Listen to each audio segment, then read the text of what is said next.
Washington and San Francisco playing in Arizona. Here's a sight you never want to see, and that is Alex Smith injured on a play. He would go down awkwardly on the leg and would not return. The good news, it does not appear to be in any way devastating or related to the injury that he had before. So we'll leave that there. In the meantime, Washington's defense, Dan, was spectacular. Yeah, this front seven, really, Greeny, is unbelievable. You see that sack fumble, and then Chase Young, I mean, he looks like Julius Peppers right now to me. Just that athleticism, that size, the power to pick up that fumble, scoop and score for the Washington football team. That was his first career TV. Then what does Nick Mullins do wrong here?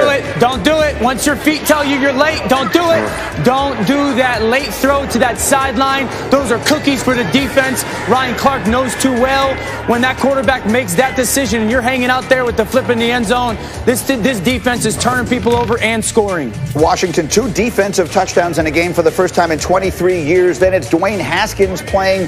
Candidly, there's no other way to describe it. He looked very bad yesterday. This probably should have been an interception. It's ultimately overturned. Washington holds on to win. Because if you line up the 4 teams, the best player in the division is Chase Young. Absolutely.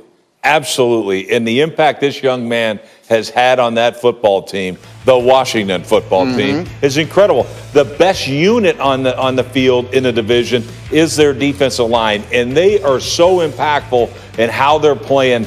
I mean, look, they can get pressure on the quarterback just by rushing those 4 guys. They had depth. Anytime you got a guy that's probably a 10-sack-a-year guy, Ryan Kerrigan, as a backup, you're in pretty good shape. So to me, this is a race to 7 games. We've said it all season. Whoever gets to 7 wins the division. And right now, it certainly looks like Washington. They have the best chance to do it. And Dan, I thought that the performance of the Giants getting Daniel Jones back, hot as they've been, that was a very disappointing day. Yeah, I mean, Greeny, everyone's going to point to that Giants defense and be like, they weren't great. I actually thought the Giants defense played well. It just felt like the Cardinals offense was on the field for the whole game. And that's because the Giants offense could not do anything. They could not protect Daniel Jones. And then his feel in the pocket was just subpar. And that's been something that's kind of been the story of his career. And I thought that if Daniel Jones just played like good football, the Giants could win this division. They would win this division.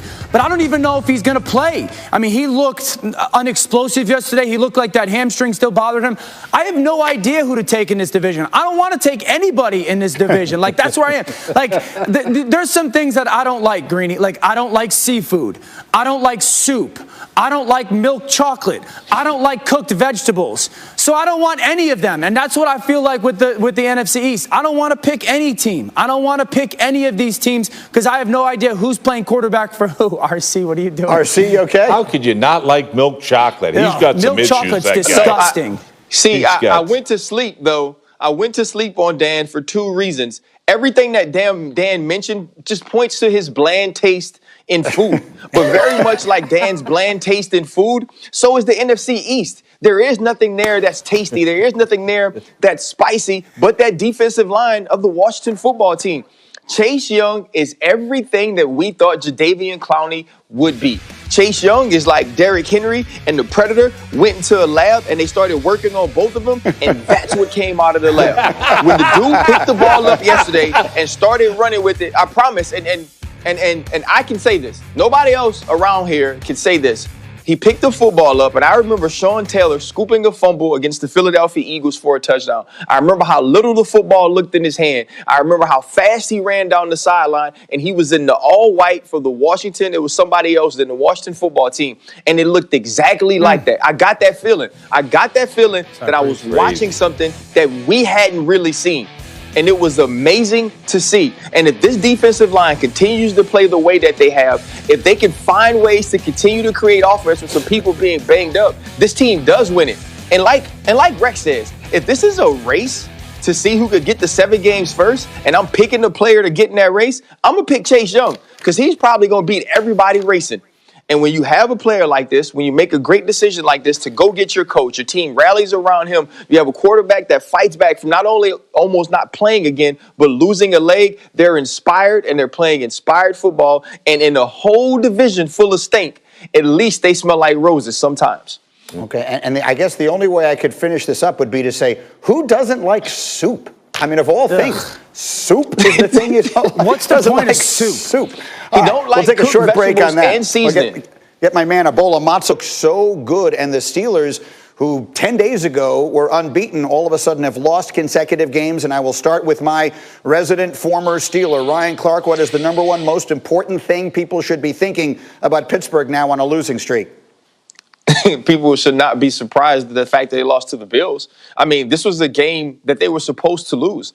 They played the better football team at this point of the season. And so the Pittsburgh Steelers fans, the organization, you have to start getting concerned, one, about what your playoff seeding is going to be, because now you'll have a tiebreaker loss against the Buffalo Bills if you happen to lose 3 games and they continue to win. The other thing is, which one of these teams that are playoff teams can you beat in the first round? Yeah. The conversation has totally changed. The narrative has totally changed. It was, can this team challenge Kansas City to be the AFC champion? Now it's trying to figure out which of the other 6 teams they can actually beat. This team is beat up on defense. There's no creativity on offense. There's no explosiveness on offense. When you look at the way that they were stopped in the run game, you thought that getting James Conner and Marquise Pouncey would help with that. Deontay Johnson early drops again. And now all of a sudden, where's Chase Claypool down the field? Where's James Washington? And we all know what Juju Smith-Schuster is. This team was predicated on this defense being dominant. You can't lose the Bushes of the world, the Bud Duprees,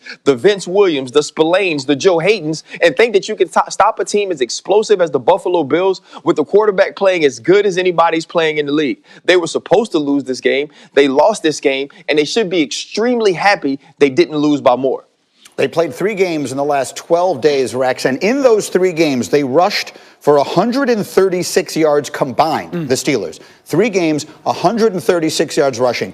Can they win playoff games if they are this kind of one-dimensional? No way can they do it, but nobody can. You have to have balance when you get in the playoffs, and this is like unreal. And you know it was coming. We all felt it was coming. And then they just, and the other point is this. We have an old Ben Roethlisberger at quarterback. He went against a young Ben Roethlisberger on the other side. So Josh Allen, to me, that's what this guy used to look like.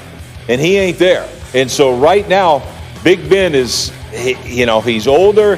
He doesn't have the arm strength he once had. And you're putting everything on his shoulders when you don't have a run game. So to me, I think it's what Ryan's saying. Who can they beat in the playoffs? I'm not sure they can beat anybody in the playoffs. Dan Orlovsky, let's pick up on that point on Josh Allen. To come out, he did not have a huge first half. And then in the first 2 drives of the second half, when they basically took over the game, he was 8 of 8 for 104 yards and 2 touchdowns. What are you seeing right now in Josh Allen? Yeah, there is no other quarterback in the AFC playoff picture race outside of Patrick Mahomes that I want in the fourth quarter than Josh Allen.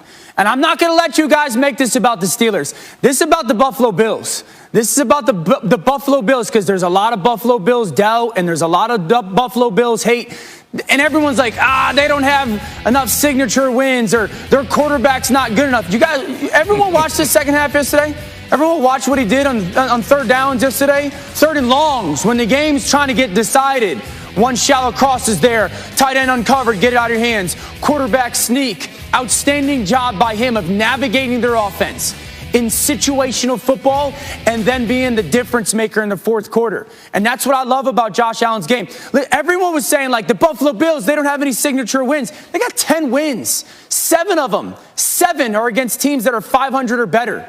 This is a team that has a quarterback playing top 5 football. They got a top 5 coaching staff. They got an offensive dominant in 2 different ways, pass blocking or run blocking. Stephon Diggs is a dog. I know he's really good and a really good route runner. He's also a dog, a guy that wants the ball in crunch time, and their defense is getting better. Stop the Buffalo Bills' doubt. They're the 2nd best team in that conference and the only one that has a chance to beat the Kansas City Chiefs.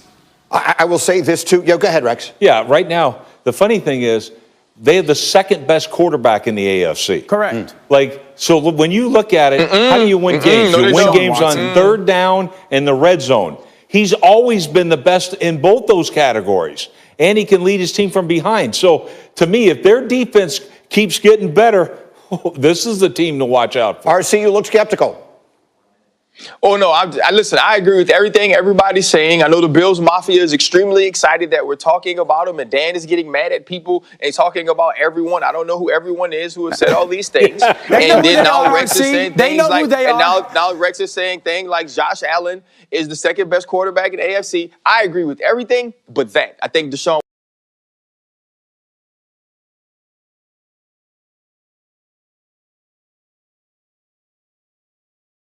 Watson is, but the one thing Rex is right about is that when you look at a team and you think about any team that is going to be in the playoffs, it's Josh Allen and the Buffalo Bills that you have to be scared of. You have to wipe away what you saw early on in the season when Kansas City and Buffalo played. Josh Allen is more confident now. This defense is playing better football, and they have a rushing attack with 2 running backs that's starting to get better. The Buffalo Bills are scary, and people better hope they don't get the 2nd seed in the playoffs. And the one thing I will say to sort of finish it up,